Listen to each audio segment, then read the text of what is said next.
दिखाया। मैंने सारे गोलगप्पे आखिर यहाँ लगा ही दिए। हाँ बिल्कुल, अब तुम देखना सबको ये कितना अच्छा लगेगा। बिल्कुल, मेहनत का फल तो मिलता ही है। भाभी आपने पानी पूरी का सेटअप बहुत अच्छा किया है, सभी खुद गोलगप्पे लेकर खा रहे हैं। आखिर प्रीति ने पानी पूरी के साथ क्या किया, जानने के लिए चलते हैं कहानी में पीछे। प्रीति अपने पिता के साथ खेत पर काम कर रही थी। चलिए बाबा, मैंने तो सारा काम खत्म कर दिया। हाँ बेटा, तुमने तो खेत का सारा काम खत्म कर दिया। अगर तुम ना आती तो मैं अकेला नहीं कर पाता। तुम सच में बहुत ही मेहनती लड़की हो। खेत का काम खत्म करने के बाद दोनों घर वापस जा रहे थे, तभी रास्ते में उन्हें प्रीति की सहेली नेहा मिलती है। नमस्ते काका। नमस्ते बेटा। तुम कहाँ जा रही हो? मैं तो पानी पूरी खाने जा रही हूँ, क्या तुम भी चलोगी? पानी पूरी का नाम सुनते ही प्रीति की आंखों में चमक आ जाती है। अरे नेकी और पूछ पूछ, मैं भला कभी पानी पूरी के लिए मना कर सकती हूँ? प्रीति अपनी सहेली नेहा के साथ पानी पूरी खाने चली जाती है। दोनों रास्ते में जाते हुए भी पानी पूरी की ही बात कर रहे थे। अरे बस कर, समझ गई मैं कि तू कितनी एक्साइटेड हो रही है पानी पूरी खाने के लिए। अरे तो पानी पूरी मुझे पसंद ही इतनी ज्यादा कि बस क्या बताऊं तुझे। दोनों पानी पूरी के ठेले पर पहुंचती हैं। भैया एकदम चटपटी और खट्टी मीठी पानी पूरी लगा दो। ठीक है, अभी देता हूँ। वो आदमी एक के बाद एक प्रीति और नेहा को पानी पूरी दे रहा था और दोनों ही बड़े मजे से चटकारे लेकर पानी पूरी खा रही थी। मजा ही आ गया, बड़ी ही स्वादिष्ट पानी पूरी है। दोनों पानी पूरी खाती हैं और उसके बाद घर वापस आ जाती हैं। इस तरह दिन गुजर रहे थे। महेंद्र ने प्रीति के लिए रोहन के साथ रिश्ता फिक्स किया था और अब कुछ दिन बाद उसकी शादी थी। कितनी जल्दी हमारी गुड़िया रानी बड़ी हो गई, कुछ पता ही नहीं चला। अब कुछ ही दिनों में अपने घर चली जाएगी। सच में बच्चे कब बड़े हो जाते पता नहीं चलता। चलो बाकी तैयारी करते हैं। घर में धूमधाम से शादी की तैयारी चल रही थी। इस तरह शादी का दिन आ जाता और रोहन के साथ 7 फेरे लेने के बाद प्रीति अपने ससुराल में विदा हो जाती है। अगले दिन सुबह उसकी पहली रसोई थी। प्रीति सुबह जल्दी उठकर तैयार हो जाती है। भाभी, आज तो आपकी पहली रसोई की रस्म है, बताइए आज आप हमें खाने में क्या बनाकर खिलाएंगी? जो आप कहें मैं तो वही बना दूंगी। वहाँ पर रसोई में सारा सामान रखा है बेटा, जो तुम्हें अच्छा लगे तुम हमारे लिए बना सकती हो।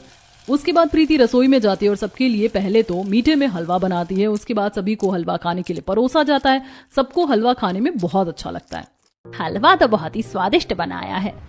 बिल्कुल, हलवा खाकर तो मजा ही आ गया। सच में बहू ने तो बहुत ही स्वादिष्ट हलवा बनाया है। हाँ बिल्कुल, हलवा तो सच में बहुत अच्छा है। अब बेटा एक काम करो, मेरा तो पूरी खाने का मन करे, तुम हमारे लिए पूरी ही बना दो। जी ठीक है मम्मी जी। प्रीति सबके लिए सब्जी पूरी बनाती है। पहले वो आलू को अच्छे से उबाल लेती है और उसके बाद उन्हें छीलना शुरू करती है। आलू छीलने के बाद वो टमाटर, प्याज, मिर्च सब काटना शुरू करती है। उसके बाद वह सारे मिर्च मसाले का छौंक लगाने के बाद उसे पकने के लिए रख देती है और आटा गूंथना शुरू करती है। आटा गूंथने के बाद एक कढ़ाई में तेल पकाकर उसमें वो गर्मा गर्म पूरियां तलना शुरू करती है। सारा खाना तैयार करने के बाद वो सबको गर्मा गर्म खाना परोसती है और सब खाना खाना शुरू करते हैं। खाना तो बहुत ही स्वादिष्ट बना है, मजा आ गया। सच में बहू तू तो अन्नपूर्णा है। हाँ सच में, खाना खाकर मजा आ गया। इस तरह सभी खाना खाते हैं और खाना खाने के बाद सब अपने अपने काम पर जाते हैं। उसके बाद प्रीति घर का बाकी काम करती है। अब शादी के बाद तो प्रीति को ससुराल में सब कुछ नया लग रहा था और घर का सारा काम खत्म करने के बाद प्रीति लंच लेकर अपने पति के पास खेत में जाती है। अरे तुम आ गई? नहीं जी, अभी कहाँ, अभी तो मैं रास्ते में ही हूँ। अभी तो आने में मुझे जरा समय लगेगा। ओह अच्छा, ऐसी बात है। तो लगता है कि मेरे सामने कोई प्यारा सा भूत खड़ा है। कोई बात नहीं, तब तक हम इसी भूत से बात कर लेते हैं। क्या कहा आपने? मुझे भूत कहा? यानी आपको मैं भूत जैसी लगती हूँ? भला अपनी पत्नी को भी कोई ऐसे कह सकता है? प्रीति को नाराज होता देख रोहन परेशान हो जाता है और उसे मनाते हुए कहता है, अरे बाबा सॉरी, मुझे नहीं पता था कि तुम्हें बुरा लगेगा। मैं तो बस मजाक कर रहा था। देखो तो जरा, आप तो कितने सीरियस हो गए। मैं तो बस आपके साथ मजाक कर रही थी। तुमने तो मुझे उल्लू बना दिया। उसके बाद दोनों थोड़ी देर खेत का काम करते हैं और जब खेत का काम खत्म हो जाता है तो दोनों वहां पर एक कपड़ा बिछाकर उस पर बैठकर खाना खा रहे थे। तभी प्रीति की नजर सामने वाले खेत पर एक महिला पर जाती है, जिसे देखकर प्रीति पहचान जाती है कि वो उनकी पड़ोसन है। तब प्रीति उस औरत को देखकर हवा में हाथ उठाकर जोर से हाथ हिलाते हुए बोलती है, हेलो मिस्टर शर्मा, कैसी हैं आप? लेकिन वो औरत कोई जवाब नहीं देती और वहां से गुस्से में चली जाती है। देखो तो जरा, आजकल लोगों में कितना ज्यादा एटीट्यूड होता है। उसके बाद प्रीति घर वापस आ जाती। समय बीत रहा था और दिन गुजर रहे थे। तब एक दिन प्रीति घर का काम कर रही थी। प्रीति बाहर आंगन में बैठकर कपड़े धो रही थी।